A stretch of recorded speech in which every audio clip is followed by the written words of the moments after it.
No More Monster by Matthew R. Wright, read by Loretta Chang. Another night, and yet again, Catherine heard her daughter scream through their paper-thin walls. Another nightmare. It was the 9th night in a row, and Catherine had tried everything to settle her daughter down, but nothing had worked. She entered her daughter Sarah's dimly lit room, with a squishable nightlight plugged in right beside the bed. Sarah sat up, coated in sweat, tears, and a runny nose. "Be still, my sweet, and listen.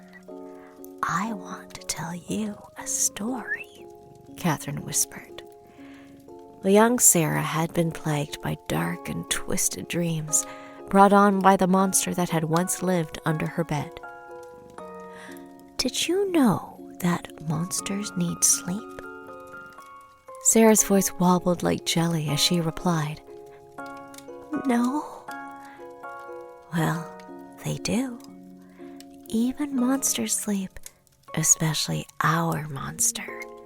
They even have their own beds, but they are not as nice as your bed," Catherine said as she took Sarah's hand and glided it across the soft sheets.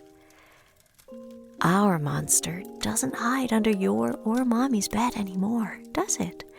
Mommy put a stop to that. Remember when the monster hunters came?" Catherine reminded Sarah.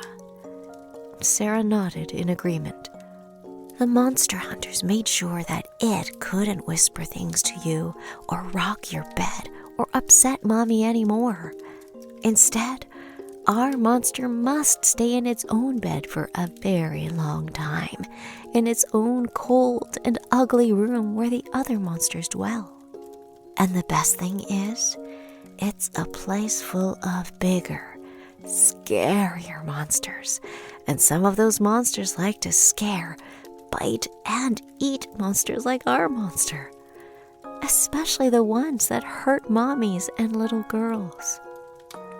Our monster is terribly scared of those monsters and the monsters under its bed, and I think that's just right, don't you?"